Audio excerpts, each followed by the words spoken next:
बिस्मिल्लाहिर्रहमानिर्रहीम बिस्मिल्लाहिर्रहमानिर्रहीम।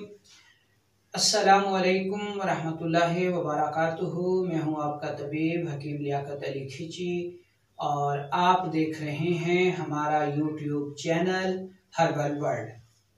और आज हम जिस टॉपिक पर जिस मौजू पर बात करेंगे उसका उन्वान है कि मादा मनविया कैसे बनती है और मनी के एक कतरे को बनने के लिए किन मराहिल से गुजरना पड़ता है।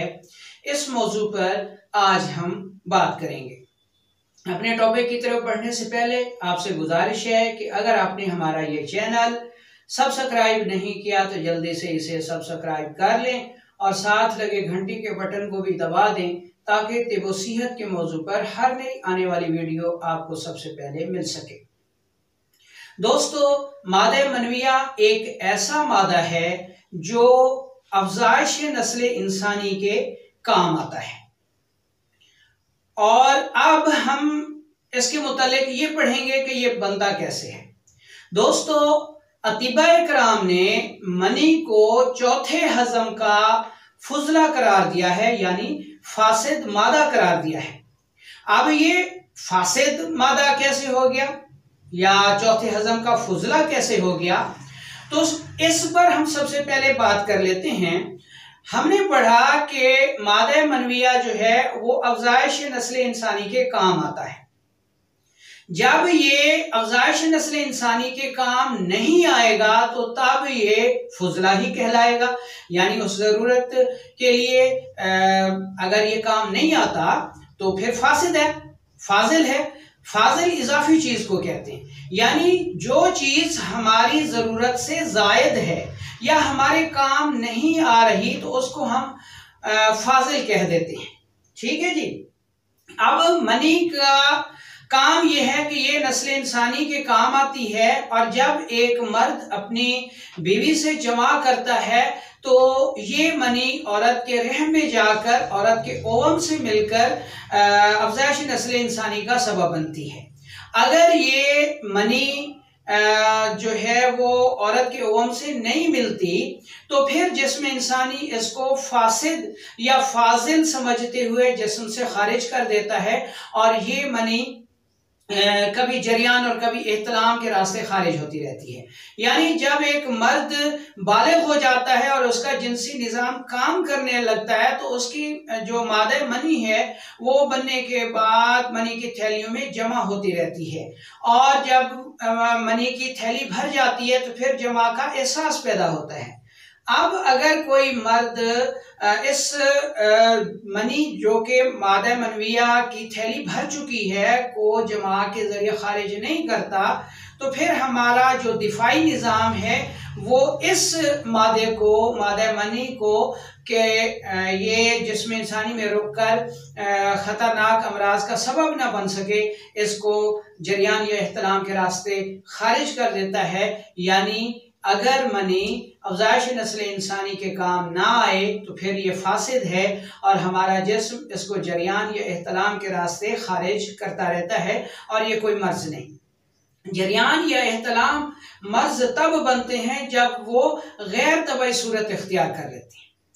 अब हमने देखना है कि मनी के एक कतरे को बनने के लिए किन मराहिल से गुजरना पड़ता है।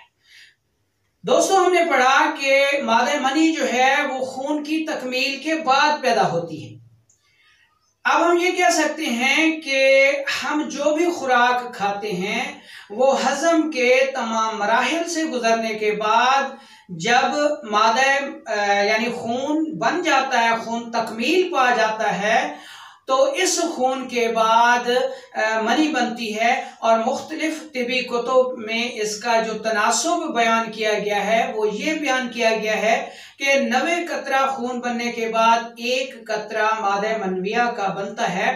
तो हमारे उन नौजवानों को इसकी कदर कीमत का अंदाजा हो जाना चाहिए जो कि अपने हाथों खुद अपनी जवानी को बर्बाद करके अपना मादा मनविया खारिज करते रहते हैं, क्योंकि जब गैर तबाई तौर पर मादे मनविया को खारिज किया जाता रहेगा तो फिर इंसानी जिस्म इंतहाई कमज़ोर होना शुरू हो जाएगा, क्योंकि हमने पढ़ा कि मादे मनी खून की तकमील के बाद ही पैदा होती है और 90 कतरे के बाद एक कतरा मनी बनता है। तो बहुत बुरी तरह से अपने मादा मनविया को अपने हाथों से खारिज करते रहना, तो फिर साफ ज़ाहिर है कि खून की इंतहाई शदीद किल्लत हो जाती है और ऐसे नौजवान जो है वो एज़ोस्पर्मिया और नामर्दी और जिनसी अमराज में मुब्तला हो जाते हैं। तो हमारी खुराक 3 बड़े मादों पर मुश्तमिल है, जिसको हम बलगम, सोदा और सफरा कहते हैं, या फिर अल्कली एसिड और साल्ट कहते हैं, या फिर कार्बोहाइड्रेट्स, प्रोटीन और फैट्स कहा जाता है। ये तीनों ग़िज़ाएं जब हाजमे के अमल से गुजर कर खून बन जाती हैं तो तब ये 90 कतरा खून के बाद एक कतरा मनी का बनता है और ये कतरा बनने के बाद मनी की थैली में जमा होता रहता है।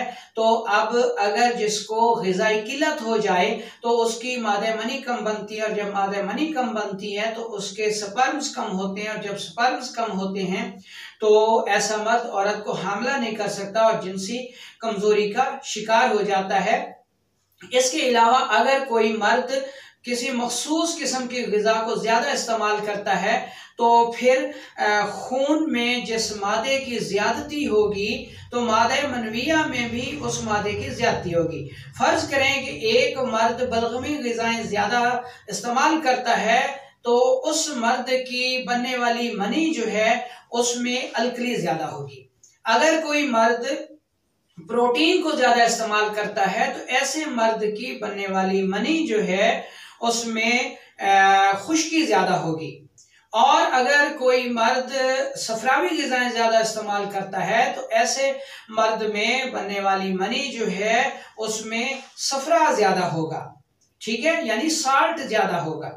तो अतिबाए कराम को ऐसे मर्दों का इलाज करते हुए इस सारी सूरत हाल को मद्देनजर रखना पड़ता है कि आया उस मर्द के मिजाज में बलगम बढ़ गई है या सौदा बढ़ गया है या सफरा बढ़ गया है।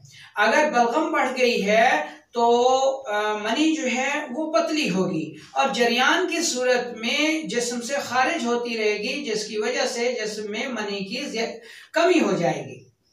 और अगर मर्द की जिस्म में खुश्की की ज्यादती होगी, प्रोटीन की ज्यादती होगी, सौदा की ज्यादती होगी, तो ऐसे मर्द की मनी जो है वो सौदा की ज्यादती की वजह से खुश्क होगी और उससे आरबीसी जो है उसका अखराज होगा और उसमें स्पर्म जो हैं वो तेजाब की ज्यादती से मर जाएंगे। इसी तरह अगर एक मर्द सफरावी ग़िज़ाएं ज्यादा इस्तेमाल करेगा तो उस मर्द की बनने वाली मनी में हरारत ज्यादा होगी, गर्मी ज्यादा होगी, जिसकी वजह से स्पर्म बड़ी तेजी से मर जाएंगे और ऐसे मर्द की मनी में पस सेल जो हैं वो बहुत ज्यादा पाए जाएंगे। तो इसके असूल में एक बात याद रख लें कि जिस मर्द की मनी में अल्कली ज्यादा होगी उस मर्द की मनी में स्पर्म्स भी कम होंगे और पस सेल भी कम होंगे, क्योंकि ना मनी रुकेगी और ना पस सेल जिस्म में रुकेंगे, क्योंकि जब रतूबात ज्यादा होंगी तो वो जिस्म से खारिज होती रहेंगी। इसलिए जब लैब रिपोर्ट होगी तो उसमें पस सेल भी कम आएंगे और मादाए मनविया की मिकदार भी कम होगी। और अगर किसी मर्द की मनी में तेजाबियत की ज्यादती है, खुश्की की ज्यादती है, तो उस मर्द की मनी खुश्की की वजह से उसमें आरबीसी का अखराज होता है, जो कि इस बात की दलील है कि उसके जो मादे मनविया है उसमें तेजाब की ज्यादती ने स्पर्म्स को मुर्दा कर दिया है और मादे मनविया खुश्क होकर मिकदार में इंतहाई कम हो जाता है। और इसी तरह अगर किसी अच्छा, इसमें एक और बात याद रख लें कि उजलाती तहरीक में पस सेल इसलिए नहीं होते क्योंकि मनी जो है वो बजाती खुद खुश्क हो जाती है और बाज़ मरीज तो ऐसे भी आते हैं कि जमा के दौरान उनके उज़्व तनासुल से मादे मनी की बजाय खून निकलता है। और अगर कोई मर्द सफरावी ग़िज़ाएं ज़्यादा इस्तेमाल करता है तो उसके जिस्म में हरारत बढ़ जाती है और हरारत की वजह से स्पर्म मर जाते हैं। अब चूंकि ये स्पर्म बहुत ज़्यादा मिकदार में मरते हैं, इसलिए ऐसे मर्दों का जब लैब टेस्ट कराया जाता है तो उसमें जो पस सेल हैं वो बहुत ज़्यादा होते हैं।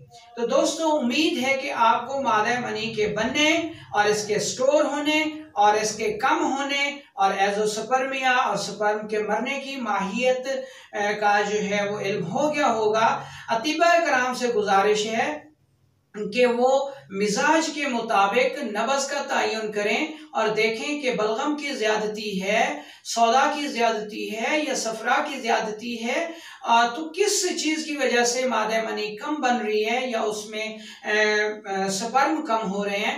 तो कोई वजह नहीं कि कामयाब इलाज मुआलजा मुमकिन न हो सके। उम्मीद है कि आपको ये वीडियो पसंद आई होगी, खुद भी सुने और इसको आगे फॉरवर्ड भी करें। वालेकुम अस्सलाम व रहमतुल्लाह।